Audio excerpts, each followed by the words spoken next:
Hey everyone, welcome back to Lash Bash Radio. I'm Shelby, your host, and today I'm joined by Hamil from Lash Out, and she's also the co-founder of Lash Bash. In this episode, we talk about salon ownership and Lash Community, so stick around and here we go. Thank you for joining me today. I'm so excited to have you. I'm so happy to be here.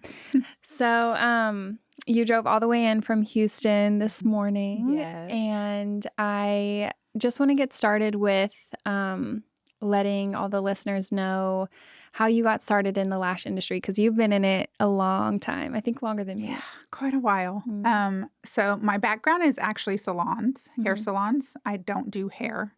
I kind of fell into a receptionist role when I was 19 and quickly led into the business side of running salons. And like who I am at heart is a business person. Mm-hmm. I love that stuff. And I don't know why my voice is now doing this. So sorry. So after that salon, I went on to open a couple other salons with friends, always doing the business, never doing hair or anything like that. Never a service provider. Just was like, I don't want to touch people. No. Got my degree in business. And then at the very last hair salon I was at, lash extensions were starting to be talked about in the industry. What year was this? 2010. Okay.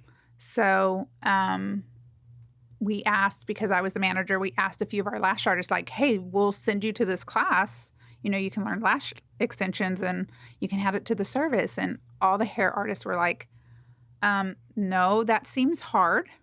No, we don't want to sit in a spot all day long because, you know, hairdressers are they like to move and do all the things. So they all said no. And so my friend and I were the ones who were running the salon. Her parents technically owned it. And they were like, well, why don't y'all go learn? And she did hair. And I was like, well, yeah, she can learn, but I do your numbers. Like, I don't touch people. And they were like, no, just go try. So went and did it. Was one of the hardest things I have ever done. It was a one-day class, which is crazy to me. I will say it's a company that's not around anymore, but I will say they were by the book. So they weren't skipping steps. They were very much about isolation, all the key things you need to know about lashes. But a day's practice of that was not enough, obviously. Yeah. Went home, thought about it, and was like, do I like it? Do I not? I was very torn because I knew who I was already. And I always knew, you're a business person. That's who you are. Then I started liking doing something different with my hands and producing where women felt more confident. Like I understood the service side of things that I never understood before. I always made the relationships with people by being the manager. Like I always had relationships with all the clients, but never that one-on-one relationship. So they put me in a room. They're like, go for it. Have fun if you want. And I was like, okay. Got to a point where I was like, okay, this is really hard, but I'm not going to let it beat me. Like I'm determined to figure this out. Found out years later my glue was expired. Had no idea. So I was doing full sets after full sets because nobody's were holding. But I was thinking it was me. Had no idea. There was nobody in the community then to ask questions to. Like I remember, obviously I was using the glue I was given. I remember reaching out to somebody who was probably like 15 miles away from me. And I was like, look, I don't understand. I needed help. And she was like, dead silence. Like showed that she read my message. Yes. And that's how I felt like, oh my God, I asked her a question. Oh, so it was very closed off. Nobody talked about anything. Nobody shared this is where I get my adhesives from. Because when we all first started, it was the adhesive. That's what's wrong. That's why you're not doing good lashes. Nobody went into the technique and all the other stuff of the artistry. So at that point, it was truly the adhesive. It was expired. It would stick and they'd leave and they'd literally just boop, within a few days. So I was working for free. And it got to a point where I fell in love with the one-on-one aspect of it. I fell in love with being in a room with a client and building that relationship. I fell in love with the instant gratification afterwards. I fell in love with just being me in a room with a client. Mm-hmm. And obviously the results. I do like steady. I do like repetition. I liked it. I didn't think I would, but I did. And about 2 years after lashing while I was there, I was managing, running the salon plus lashing. So I would work till midnight sometimes. I would just, anything I could do to get clients in. I got to a point where I was like, I'm done. I don't want to manage a salon anymore. I don't want to be responsible for anybody else. I just want to be responsible for me and my clients. And it was hard because I was best friends with the owner's daughter. So we were best friends and partners. But it was time. It was time. I was exhausted from doing the salon stuff that I was like, I'm ready to go by myself, you know. So I think I met you in 2013. So you were fairly new. I was like brand new. I actually learned how to do lashes in 2011, but I like finished beauty school and all of that in 2013. So that's when I started doing it full time. Yes. And I think that's whenever you probably must have gone off on your own too. Cause yes, like you had just gone off on my own, right? So at what point did you say, I want to bring in a team? Because that's not the easiest thing either. No. So you took another leap. Yes. So within 3 months of being by myself and loving every minute of it, I was like, people always think work for yourself. You don't have a boss. I don't know. I'm an empath and I want to make everybody happy and I have anxiety. My clients are my boss. So you think you don't have a boss, but you do. You're still trying to please everybody.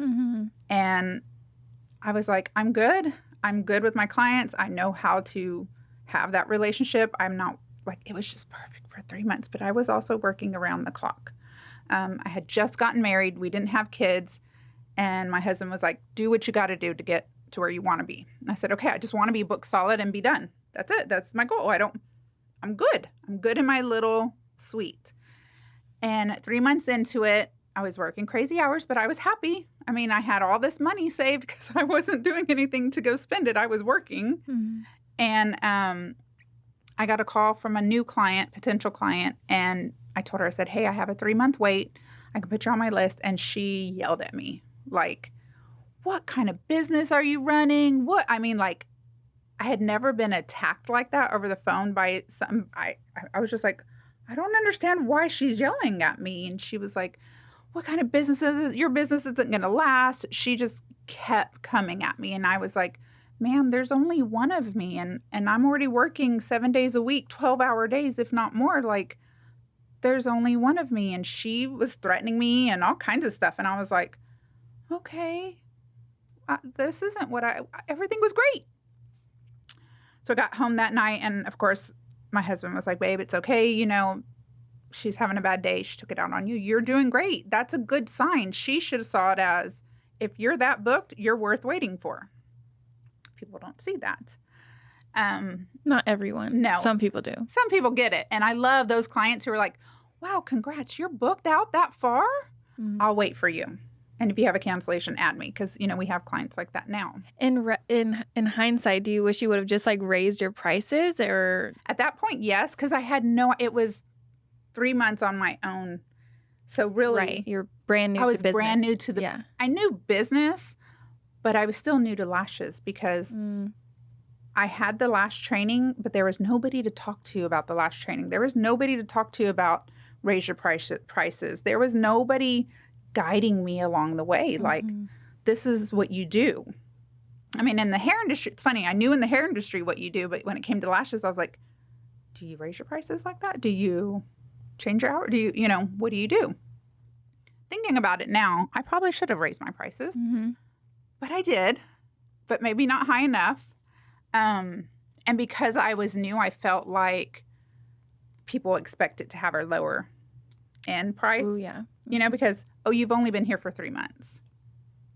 And not that my prices were low, but I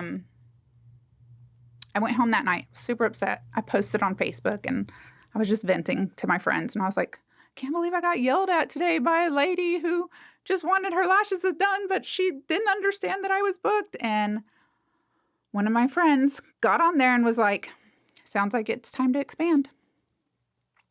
And I remember going, no, I just got here. Like, I just got away from managing people. I just got away from that. Like, I'm in heaven. I'm just managing myself and my clients. This is lovely. Because I was worn out on managing people. Mm-hmm. You know how it is. It's exhausting. It's a lot of work. And people don't realize that. A lot of people think, I'll go work for myself, then I'll open my own salon and it'll be easy. I'm like, it's not as easy as people think. So I was very hesitant and against it. I was like, no, it's just been 3 months. I'm not supposed to expand yet. And my husband, being the pusher that he is, he's the person who jumps off the ledge without thinking about it. And I'm the one sitting there dangling my feet going, yeah, no, you got to wait a little bit. He kept pushing and pushing. And he was just like, so if you want it to expand, let's go drive around the city and see if there's anything you'd even find.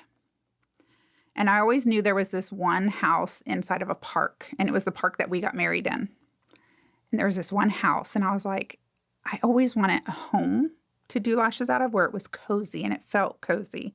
I didn't want it to be like doctor's office cold or I don't know. I just didn't want it to be like that. Sorry. You're okay. Was this a place that I rented whenever I was training? Mm-hmm. That was such a cute place. I loved that place. That was my favorite. Okay, sorry. I know what happened to it. Okay, keep going. Dun, dun, dun. That house was owned by an insurance guy, and my husband just kept going, let's just go and talk to him. Went to go talk to the insurance guy who owned the house, and he had that house forever and just never found the right person that he wanted in it. And so my husband and I walked in. We talked to him about it. We explained to him, like, we would want a lash studio here. And there had been multiple businesses in that house before, but I had no idea. I just thought it was a vacant house where an insurance guy worked out of. And he said something in him recognized something in me, and he was like, you're the first person in years that I'd be willing to rent to. And I was like, really? That's sweet. And so my husband was like, see, it's a sign. And I'm like, I'm not ready.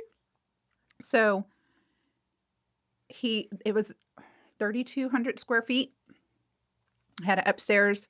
And so, of course, coming on, I was like, look, I'm not ready for this big old house yet. And he was like, perfect. The upstairs will be a CPA's office. It's my friend. I'm going to rent it out to them. Y'all won't even. You're good. I was like, okay. So waited till my lease was up in the suite that I was at. By the time before I even opened my doors, I had 4 girls ready to work for me. Wow. Why do you think that is? Because you just were getting more popular in the community with your services, or? I wonder that. I do feel like I was getting more popular in the community, and I do think, like, I know one girl, like, sought me out. Mm-hmm. I was friends of hers, and she sought me out to get her lashes done with me, and she was a makeup artist, and then started talking lashes with me and was like, well, I would work for you. I had friends who were hairdressers, and they were like, well, I'll learn lashes and work for you. I'll come on with your journey, and so it was weird. I didn't have to hire. I didn't have to go looking. People were just, like, coming to me, and I was like, okay, this must be a God thing where it is time to expand. People are coming to me. I'm not having to look, and we can make it happen. Mm-hmm. So a year after my lease was up in the suite, we moved into the house, and it ended up turning in, because I kept praying for a lash studio. I was like, I just want to be the first lash studio in Friendswood. That's all I want to be. And months later, it turned into a full salon. We had lashes, hair, makeup, esthetician, masseuse. The only thing missing was nails. And I remember complaining to my husband, and I was like, this isn't what I wanted. And he looked at me and he was like, God gave you more than what you wanted. How do you not see that? I was like, oh, oh, okay. Sometimes you just need those people to shut you up and be like, step back, look at your vision. It's bigger than what you thought it would be. Mm-hmm. And so it was great. I mean, we had a great group of girls. Everybody got along. It was just fun. Like the energy in the house was fun. And from going from hair salons to a lash studio where you're supposed to be quiet and calm, even though we were quiet and calm, we had the hair girls, we had the masseuse, it was just a fun environment. And that's the whole reason I went to work for a hair salon was the environment pulled me in. Like, there's no other environment than a beauty salon. So that's how I got there. So how long were you there before the thing happened? Dun, dun, dun. Let me think. That was 2013, and 17. So 4 years, almost 4 years. Okay. We were hit by Hurricane Harvey. So a little backstory. My son had been born 5 weeks early, and he was born March 24th. I always want to say the date he was due, but I'm like, no, not that date. Mm-hmm. He was born March 24th. He was in the NICU for 5 weeks. He came home sick, but luckily, literally the day we were leaving, they realized that they never tested him for hyperthyroidism. They test all babies for hypo, but they never tested him for hyper. 6 months before I got pregnant, I had my thyroid removed because I was hyperactive and we couldn't regulate it with medicines. So for those 5 weeks that we were in the NICU, they were accusing me of using drugs. They were asking me what I was doing during my pregnancy.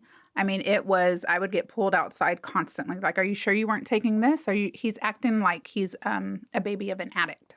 Oh my gosh. Yeah. And so I was like, I literally took aspirin 5 times during the whole pregnancy because I was scared to take anything. I didn't take anything. Like, they were like, well, he seems like he's coming off something. I'm like, check my blood. Like, I have nothing to hide. So it was hard because they didn't know what was going on with him. They couldn't figure it out. I mean, at points they had him on morphine to calm him down. But the reality of it is his thyroid was off and he was uncomfortable in his own skin. Oh my God. And so when I look back at pictures of him, like his eyes are huge and I'm like, why didn't I see it? Like, that's a big sign of hyperthyroidism is your eyes get really huge. And I'm like, why didn't I see it? Did I fail him? The mom guilt, you think about it, but nobody could figure out what was wrong with him. For a minute there, they thought my milk was poisoning him. I mean, it was like all over the place because nobody could figure it out. The very last day we were checking out, we were supposed to go home once. That didn't work. Then the second time we were going home, the doctor flipped over the paper and was like, Mom had a thyroidectomy. Has anybody checked him for hyperthyroidism?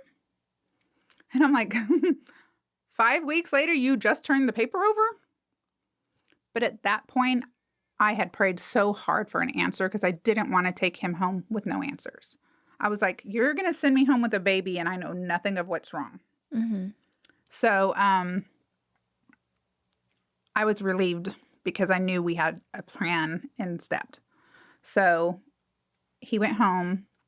Of course, I couldn't be at my salon a lot with being in the NICU, with all the other stuff going on. I did find out that my 2 closest friends were actually trying to hurt my business while I was in the NICU with my son. Like, they were in there doing whatever they were doing. Things were brought up to me later after the hurricane, of course, but he came home. I was trying, those first few months are hard. And then you come home with a sick baby who doesn't sleep at all. Right. He was the baby that the doctors were like, you can't let him cry it out. Wow. You have to hold him. There's no letting him cry it out. There's no walking away. You have to hold him. So, of course, that's what we did. Whatever the baby needed, we did. So, of course, me going in and out of the salon was very rare because I needed to be with him. And then Hurricane Harvey hit. And we lost our home, our cars, and the salon. Our home got up to 5 feet in one area. Really weird how the water The salon got 5 feet. The salon house was older than our house because it was a really pretty house, but it was older, and it was in a park on a creek. So that got 5 feet. Like, nobody could even get back to the salon to let us know what was going on. Somebody on a canoe sent me a picture. They were like, that's their salon. Wow. And with Hurricane Harvey, everything just sat with the water because the water just sat. It had nowhere to go. So we couldn't get back into our house for like 4 or 5 days. I think it took a week to even make it to the salon. I didn't have a car, so I couldn't get up there. So, yeah. Wow. And then, if I remember correctly, for a while you didn't reopen, right? No, yeah. I couldn't. I had nowhere to go. Mm-hmm. And so it was interesting because, not interesting, I'm the only one out of anybody who worked in the salon that lost their home and their cars too. Oh, wow. Really strange. So all of my girls, all the contractors as well who had like hair and what, did they lose their business stuff? Yes. And by all means, I'm not saying that's less than or whatever, because that's your livelihood. But I was the only one who lost everything. Right. Like no car, no home, no diapers, no underwear. Like I look back at it now and I'm like, I packed my pump, my breast pump and baby stuff and diapers. I didn't even pack underwear for myself. We got to where we were saved and rescued and I was like, oh, I'm in pajamas. These shoes got to go. I have no underwear. Well, my baby's taken care of, and what was a big eye opener was that those people who I thought were my friends, they weren't. Yeah. They, not one of them offered to bring my son diapers. Not one of them offered anything. They, for lack of a better word, half-assed did, in little ways. But no, they weren't there for me at all. And so today, now I know that was God moving people out of my life because I would have kept them not knowing. It's like that saying, God hears what you don't hear, so he gets them out of your life, know? Yeah. And so now I know there was a lot going on that I didn't know about. And he just cleared the slate for me. But because I didn't have a car, I couldn't get to the salon to see. I didn't even have a checkbook to write checks. And the girls were like, well, where's my check? And I'm like, can you give me a ride to the bank so I can go get checks? I don't know what, I understand people have to make money and I wasn't holding anything back, but it was like, you haven't even offered to get me diapers or pick up anything or ask if I need anything, but yet you want your check and I can't even leave the house I'm stranded in. Mm-hmm. So I heard there was like a rumor that I wasn't paying my girls and I'm like, okay. Yeah. And I'm sure like you would have appreciated just like being approached a certain way just because you just lost literally everything you have. Yeah. And it sounds like it wasn't your intention to like not go that way. Yes. But yeah. Yeah. No, I mean, I remember because my husband, I don't remember what, I think he was at work and I was like, I need to get a checkbook. I need to get some temporary checks to pay the girls. Like, I have to do these things. And he was like, I understand. As soon as I get home, you can use the cart. Well, by the time he got home, the bank was closed. Yeah. So my parents, who were also with us, they lost all their vehicles. So it was just like I was a sitting duck. There was nobody offered to help in that sense of, hey, I'll take you to the store. Hey, let's go get this. What do you need? I mean, I remember trying to get a ride to the salon to see what it looked like and meet up with the girls. And 2 of the girls drove right past me and didn't even offer me a ride. Like, drove right past where I was staying. And I'm like, what am I missing here? So honestly, in losing everything and all that, it was the biggest heartbreak because you see people's true colors. But also it was the biggest eye-opening experience because God was moving people so I wouldn't have to. Right. Like I can accept that now. And the hardest part during the hurricane was the hurt of being betrayed by people. So you eventually reopened and you now have another salon and stuff. How long did that take you to want to do this over again? I didn't want to. So we were closed for probably about a month. And since I was the only one who lost my home, my cars, everything, I was like, okay, I have my family over here who needs a place to live and needs a vehicle, and then I have my girls who need a place to work. God, what comes first? Because of course my heart goes out to other people, not just myself, so I wanted to help them. So in between all that, I was shuffling, trying to find like open leases that we could just rent for a little bit. I was doing as much as I could, but then here's all this at home that's not happening. I need to be there for my baby. I need to work with the insurance. I need to do all that. So I had asked God, and I was like, what comes first? And he was like, your family. Your family comes first. You need to focus on you. And so the girls didn't, as much as I want to say they understood, I think they felt like, oh, well, you're not even trying to make this work. Even though I was, they want it to be put first. Mm-hmm. But in my mind, I think, why did you want to be put first if you were doing all this stuff behind my back? I don't know. Guess I'll never know that one. Yeah. So I remember just saying, okay, I got to focus on this. And then I had a couple friends reach out, and they were like, hey, we have a one room here that one of your girls can work out of, or we have one room here that one of your girls can work out. So as people would offer, I'd go check out the places and just be like, is it worth it? Is it not? One girl stayed with me out of everybody that I lost, because I think I had 6 lash artists, all the masseuse, the hairdresser. We were all trying to stay together, but that didn't work. So we were in 3 different locations. The one girl that stayed with me, she was in 3 different locations until about a month into it.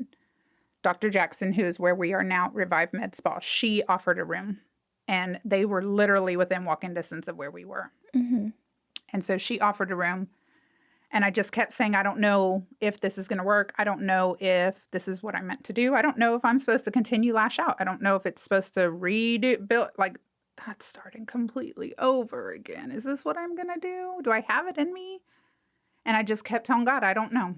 I don't know. Just, if that's where I'm going, I trust you. If that's where I'm going, okay. And so it just kept building and building. And then we got to where we had 3 lash girls plus myself, and Revive was expanding, and they asked me to expand with them. And so that's how we are where we are now. We have our sign outside. We have the 3 big rooms, and then the waiting area.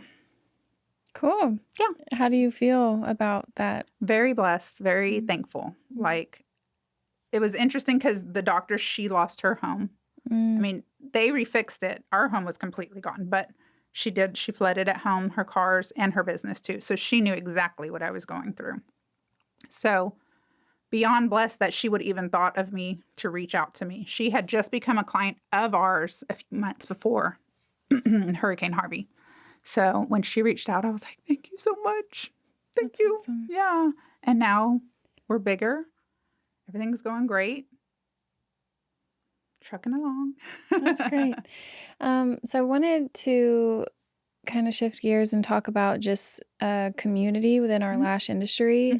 Something that you mentioned at the beginning wasn't really prevalent. I remember that too. I remember you couldn't ask people what they used, and yeah, so it's like forbidden. It's changed so much. I think it's almost the exact opposite. People are so helpful now, and we see a lot of community events and stuff. So can you share a little bit about your perception of community in the lash industry and where you think it's going now? Yes, of course. I remember. So like I said, when I started, there was no community at all. There was the girl who down the road from me who did them, and she did not speak to me. She did not, nothing. Like, I couldn't even get her to talk to me. And I was like, does she still do lashes, and does she still act like that? You know, I don't even know.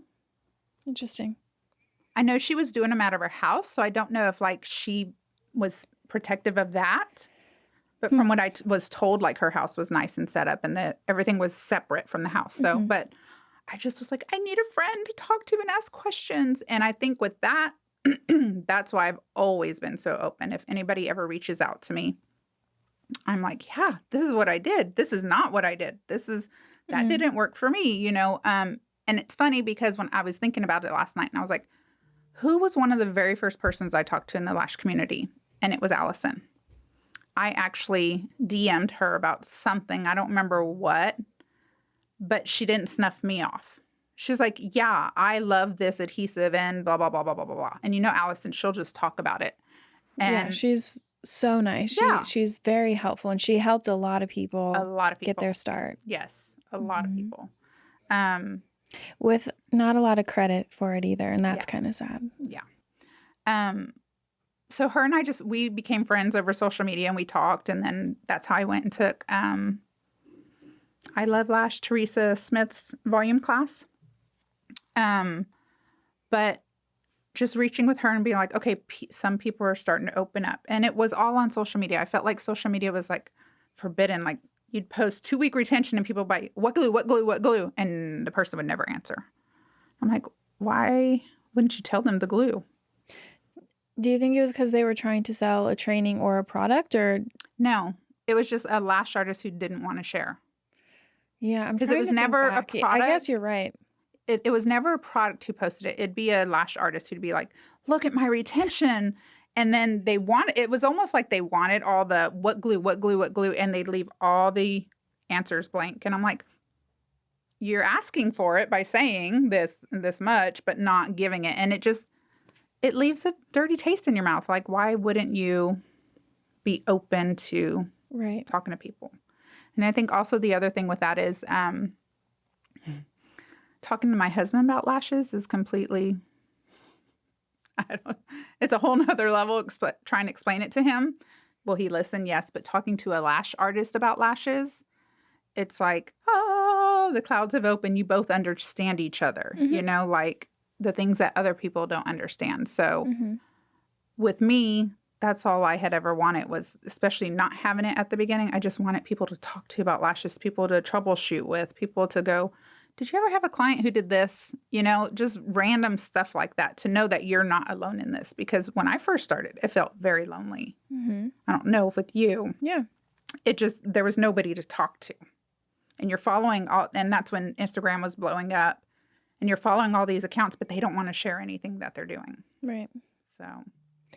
So you and Wednesday started Lash Bash. Is it Lash Bash Texas or Lash Bash? Lash Bash, whatever you want to call it. So you guys, we probably need to finalize that. Y'all had the first one was it in Friendswood? Yeah. So I attended that and it was so fun. You guys did a great job. And it was just so simple and like, and laid back. Yeah. I loved that everyone really did get to mingle and talk and everything. So how did this come about? And I know you're planning more, so let's talk about that. So Wednesday ended up moving into Friendswood. She was in Clear Lake area, and she moved into Friendswood, which I just Googled it the other day. It's 0.8 miles away from my salon. And she did one of the nurses that's in the Revive Med Spa. She does her lashes. And I was like, your lashes are always so pretty. Da, da, da. And she's like, Wednesday. And then she told me that she moved to the area. And I was like, oh, good for her. She was like, yeah, she's right down the road. And I was like, okay, great. You know, like, I think she was nervous. Like, you're not going to be upset. And I was like, do you know how many lash people are down the road from us that we don't even know about because they don't post? So I reached out to her on DM and I was like, welcome to Friendswood. How are you? Anything I can help with? We should have lunch, you know, whatever. Let's get together. Not knowing if she would, because some people are opposed to that. And she was like, yeah, let's do it. And so we went to lunch and we both were talking about community and how the industry needs more community, needs more of this. And I had gone to the Borby soiree, like literally right after the hurricane. So I needed something to like lift me up because I was like, is my business going to go? And it wasn't even Borby. There were, I think, a few trainers there, but it was just being around lash artists made me feel like, okay, our industry is going to succeed. It's going to be okay. And so her and I got to talking about it. And she was like, I've always wanted to do a party where lash artists can just come and hang out. And I was like, oh my gosh, me too. Especially after the Borby one. Like, let's just chill. And so we talked about it. Everything got closed down. So we waited a year and we just full steam ahead with it. We didn't know if it would work just because of COVID. We were like, people aren't going to come. It was great. And there was like swag bags. And I know that as it got closer to the event, you guys already were at capacity and more people were like, hey, like, can I come? I know it's today. Can I come? And you're like, no, like, we don't have room. Like, I was like, we don't have room and we don't have extra swag bags. But that is amazing that you guys were able to knock it out of the park the first time. Yes. And you're doing it again in Utah, right? We're going to Utah this time. When is it again? July 23rd. Okay. It's on Lindy's birthday. Oh, cool. It'll be at EBL headquarters. So I was like, that's the perfect day to have it. At first I was like, Lindy, are you sure you don't want your birthday to do something else? I was like, no, this would be so much fun. That's so Lindy. So, yeah, I was like, are you sure you don't want to be with your family? She's like, no, this will be so fun. Yeah. I was like, okay, here we come. So, yeah. That's awesome. So exciting. I'm happy to see that, Texas artists are doing something like that. It's really cool. It is, right? It is. And then, we had so much feedback. I mean, once we had it, people were already messaging her and I, DMS going, how do we get you to come here? How do we get you to come do this? How do you? And so then that's where the ebook came from. We were trying to do it together, but both of our schedules were just too hectic. So I was like, I'll just get it done. And it's just the ebook that is How to Throw Your Own Lash Bash. And I think like 2 people instantly got it and were already planning their lash bash. And I was like, wow, you did not waste any time. And they were like, you laid everything out for us. And I was like, well, that was the plan. And they're like, yeah, I thought people would buy the book and then wait on it or sit on it. And no, people are like already planning lash bashes here and there and reaching out to us. And I'm like, that's awesome. That is so good. So yeah, there's already one in Arizona. There's one in Arizona, Oregon. Wow. Oregon. That's so cool. Yeah. I also wanted to ask you, so we've been talking about salon ownership a lot. What are some of the biggest like epiphanies and lessons you've learned as an owner that has gotten you to where you are today?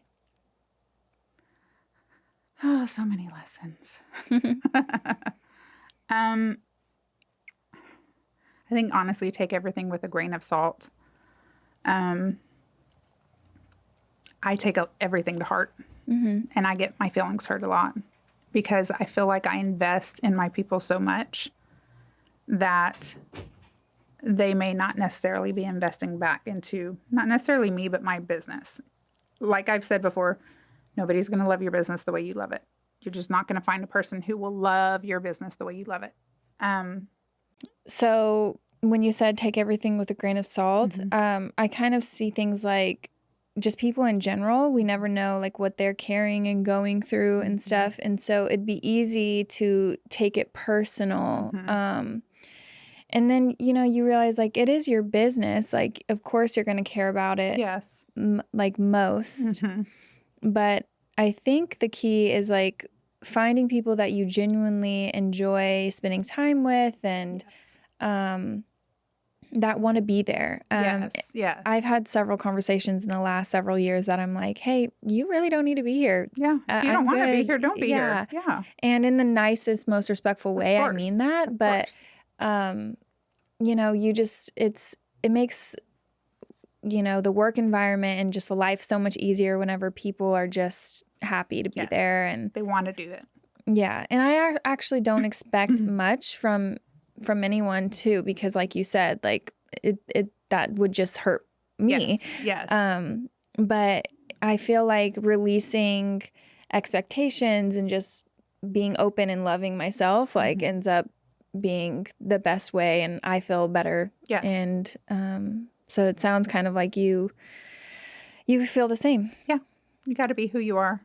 And my husband, there was a point when long story, my husband's twin brother was helping me just check out clients and stuff at a time.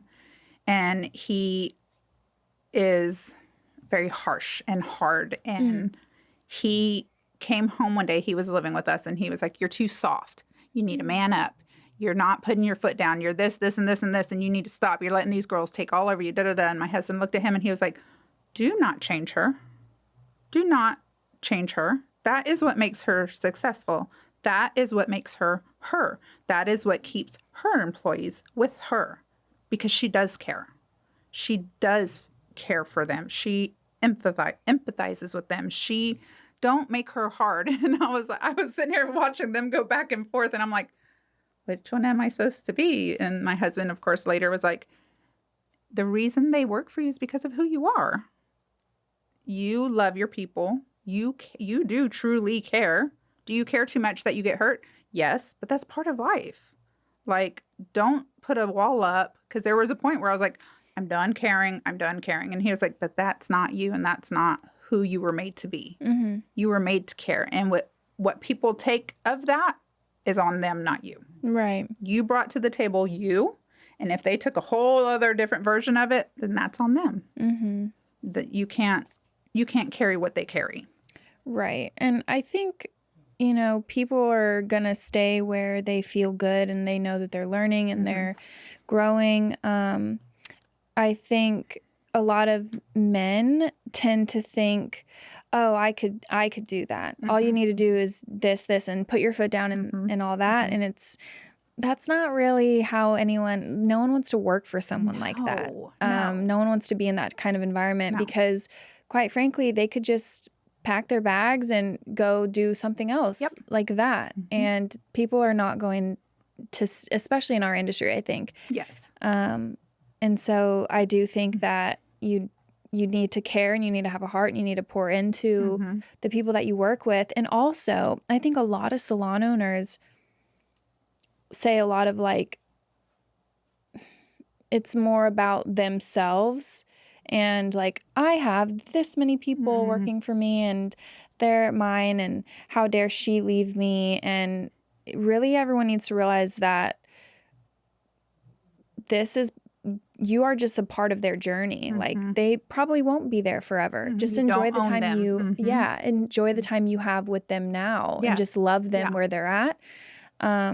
Because if you're holding on to it and trying to control everything, it doesn't tend to work. It won't work. And that's the other thing, is you have to realize, as a business owner, nothing lasts forever.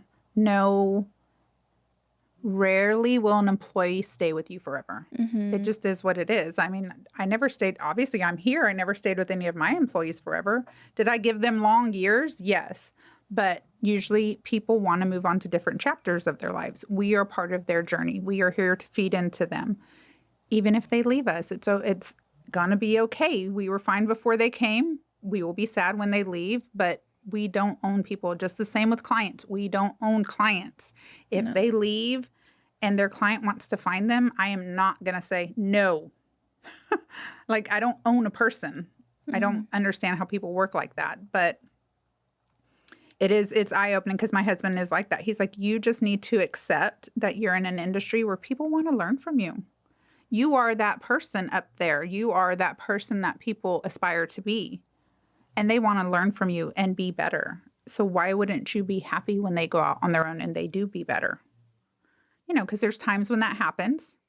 As long as it goes accordingly, as long as things aren't done behind your back or something, I can absolutely applaud people who do that. Yeah, there's such a right and wrong way to do those things. Yes. And you don't have to be sneaky. You don't have to be an asshole. Just let it be that. Yes. And I totally agree.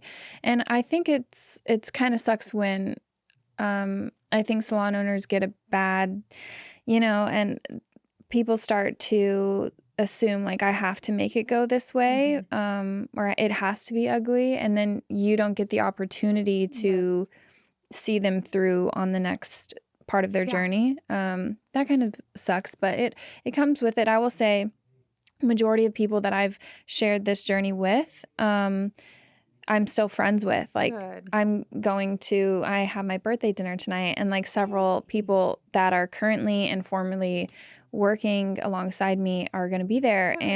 And it doesn't have to Doesn't have end to- or be ugly, just because it's transitioned or shifted a little bit. Yes. I usually ask every guest, I'm sure I've forgotten some guests, but I usually ask every guest, what is their favorite failure? Was it the Hurricane Harvey? I think it was. I think because of the light that I was shown, like, I really didn't think I'd have a salon after that. And then just recently, somebody else asked me this question, and I said, 2 days after the storm, everybody was underwater. And the salon phone got a call, and it was a lady, and she was like, I need to get in for lashes. I need to get in for lashes. And I was like, ma'am, we are underwater. Gosh. And she had no clue. No clue, but she had been hounding the salon phone. So finally I answered it thinking it was an emergency. And a lash emergency it was, apparently. And she was like, well, if I had scuba gear. And I'm like, you know what? At least she's funny about it. And it hurt me at first that she wasn't considerate. She had no clue. People live in their own lives, and I can't hurt, like, what's the word? I can't punish her for that. And so now looking back, I think it's hilarious that she wanted her lashes done and we were underwater, and that should have been my sign, like, you were going to make it. People still want to come in. Yeah. And she was a new client. She wasn't even a regular client. She was like, no, I've heard of y'all. I really need to get in. Da, da, da. And I'm like, water? So your experience with Hurricane Harvey, how did that set you up for what we all went through with COVID? You know, it's so funny because you think you'd be prepared, but nothing can prepare you. That's the thing, like with COVID. And it also, what people don't understand as a business owner, you have your employees freaking out, and you have to be the sound piece of advice for them. You have to be the one going, it's okay. It's okay. But inside you're like, holy shit, everything's going to fall apart. Oh my God. You know, like, I wasn't doing that, but I was like, hold on, I just got through Harvey. Now we're having shutdown. Now I have 4 girls going, Mo, what are you going to do? What are you going to do? And I'm like, there's nothing I can do. Am I applying for the PPP? Am I doing this to help pay y'all? Absolutely, because I care. But I sat there again and I was like, okay, here we go. What are we going to do? And when we reopened the doors, I handed it to God and I literally said, all right, here we go. This is if we're going to make it or not. And we were the busiest we had ever been. Ever in my life, it was the busiest we had ever been. And I was like, thank you, Lord. Like, I don't know where and it was all new clients. That's awesome. Because our regulars were like, we're still trying to make money. We're working from home. We this and this and this. And so it was crazy busy. I loved reopening and getting to do all the full sets, and that was a really cool time because we all got to see what we were missing and appreciate it. Yep. It was good for the burnout because I feel like it was a force break that the whole world needed, honestly. Yeah, it was. And it was a cool perspective shift for a lot of people as well. And there were some like silver linings in COVID, how like it was terrible for so many people. And I know people who have lost loved ones and it's so tough. And then also just like the financial stress. And do you remember how like uncertain it was? Like you would literally be like looking at the news every time. Remember it was like every day? Yes. And I feel like we forget how traumatic it was just to be waiting on the president to say something. Open, not open, this. Yeah. Oh, yes. It was crazy. And then I think at some point, you stop trying to like control and figure out answers, and you just are like, I gotta let go. And then let go and you enjoy it a little bit. And then it's like, okay, well, we can open on this date, and okay, let's start planning and getting back to it. It was such an interesting time, but it was really cool to see everyone's like, how they responded to it. Yeah. Yes. I definitely think people needed to, I think the world needed to slow down. And I think everybody just needed a break that they didn't know they needed. I think also for our industry specifically, it was, it brought us all like itching to get together. Yes. And I did the Lash Boss conference virtually, and then I plan to do it this month Yes. actually for this year, but I'm moving it to 2023 April. Okay. Around the time I was supposed to start announcing it, Omicron, Yes. whatever the heck, Yes. was crazy. Yes. And again, everyone was like, what's going to happen? Everyone Freaking got out. COVID. I got COVID. I was like, Mhm. this is not a good time to announce something like this. Like, who's going to spend their money when it's all possibly this. going to Yes. shit again? And so, yeah, I just decided to wait, but I'm excited to now, like, I think it'll be an even better event next year, but Absolutely. it'll be in Austin. So Yay! I'm so excited for that. And then Yes. LashCon is at the end of this year. I'm Yes. so ready. I'm so ready. Yes. It's such a good event. Now. And then I'm going to yours. I'm going to Lash Bash, which is a day. It's just one single day, Yes, right? just one single day. And then It's more of a social event Yes, than totally there's no social. speakers. It's just let's all get together. Yes. And it is so fun. Yes. So if anyone feel can like- make it out, you Yes, really should. please come. It just, with that, as much as you guys are our celebrity lash crushes and stars, we want y'all to be able to have a good time too. Mhm. And that's what Lindy kept saying. She was like, I didn't have to work. And I'm like, yeah, because every event you go to, you're working. You're either selling, you're either talking, and she was like, it was just so nice to just be. Yes. And like be with lash artists that I don't get to socialize or talk to when I'm at these events. Every time I'm at an event, there's some level of anxiety and nerves that I have because I'm either about to speak or I'm replaying what I just said on stage. Yes. And then whenever I went to yours, I didn't have any of that because it was just normal and chill. Just hanging out with people I haven't seen in a long time and meeting new people. And it was really cool. So I'm really excited for Lindy's. I love Utah too. Yeah. So. See, I haven't been, so I'm really excited. Oh, it's beautiful. I'm really excited. Yeah. So we're doing that. I know Wednesday and I were talking about other places, like other people have reached out and they're like, come here. And I'm like, I think we can only do one a year. I actually want to do Lash Boss conference overseas at some point. Like, yeah, I really am thinking about it. That Obviously, I need to make sure the Austin one goes well. It will. And then, Because the one online, there wasn't one before, right? Mm-mm. Okay, it was just the very first one was online. Yeah, I did 2 online. Yes. And did then both of those. Skipping this year, and then we'll be really... So it will be in person. Next April. And I've been taking tours of like hotels and stuff to really see like the best one. But I think I've decided on one and we have a date set. So I'm touring it again, like looking at the actual little meeting rooms and stuff too on Thursday. So we'll see. Yay. Yeah. Good. It's exciting. But yeah, I think just everything we've all been through and how much the industry has changed and how much it's going into this direction of like, let's all share knowledge and have a community and friendship and relationships. And help each other. Like it's so cool to watch from being in the beginning. And you too, you didn't see that before. And now you see it all the time. And I'm just like, this is what it's supposed to be. Because even coming from the hair industry, every hair salon down the road was competition to us. It was never, let me go reach out to that hairdresser. And I know that just because I was in it. And I was like, well, wait, are they our competition or are they this? And with lashes, I'm like, why aren't we all just friends? Mm-hmm. I remember also in the very beginning when I was a little baby artist, I knew certain names in our industry and I would just get so nervous to go and say something to them. Where in fact, like years later, I have the show and then one of them that I know from the beginning, they would come up and be like, oh my God, I love your show. And I'd be like, what? That is so weird. Yeah. But it's crazy because nowadays with events where people can get together and lash conferences specifically, there's so much opportunity for you to meet the people that you love watching on Instagram or whatever. Absolutely. Oh, and I wanted to ask you about your reels. What about my reels?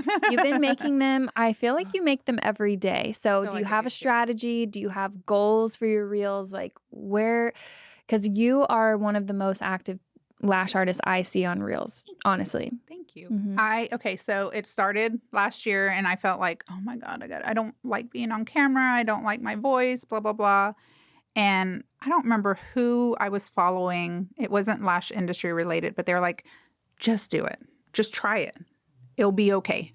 Just try it, post it. If you absolutely hate it, take it down. And so I was like, okay, I'm going to do it. And then I was like, it got to a point where I thought, people just want to see you look dumb, fall down the stairs, break a leg, and then get up, dance. Like, that's how it felt for a minute there. And then I started liking them. Like, I actually enjoy doing them. My husband he makes fun of me because he's like, you're doing another video? And I'm like, yes, don't just go away. But it was talked about through Instagram, like reels are your biggest thing right now. That's what they're pushing the most of. And so because of that, that's when I got into them. And it's funny, I've gone through shifts of where I only did lash ones. And then I went into doing personal ones. And the personal ones were the really, really fun ones because I could just be myself. And then I was like, okay, but let me get back to, like I miss getting back to the lash. And I was like, well, let me see how I can help people with reels with lashing. So I've tried to niche down and focus on like the lash artist. So my reels are usually geared towards lash artists or our clients. So if it's for our clients, I'll share it on my my business page. And if it's for lash artists, I'll share it on my personal. But I don't know. It just, once you get out of your shell, it's easier. It gets easier to where the point that I'm like, I want to do another reel. Do you aim for a certain amount a week or anything? I wish I could say I do, but no, I do batch. I'll spend like 5 hours doing reels back to back, like on a Sunday or something. Okay, so remember, I know people are like, you do what? I can't lash right now because of my hand. Right. So I'm going crazy because I just want to do lashes. So with that downtime, I've been working on social media. I've been working on the marketing. I've been working on all the behind the scenes stuff, and reels had become a part of it that I'm like, okay, well, if I'm not technically taking clients, I can get in front of the phone and make some stupid reels. And so I'll usually do like a 5-hour window, usually when my son's at school or I just have the day to myself, which doesn't happen often. But I mean, it's even gotten to the point where my son will jump in on some reels with me because he sees me. He's like, I want to be in the video. And I'll just batch them. Nice. And then like I'll save which ones I like or I think I could do or I think I could make them fit the lash world. And then I'll go in and I'll change clothes, whatever, because I'll do them out of my house right now. I won't even do them. I'll do some at the salon, but not a lot because I don't have a room right now. But yeah.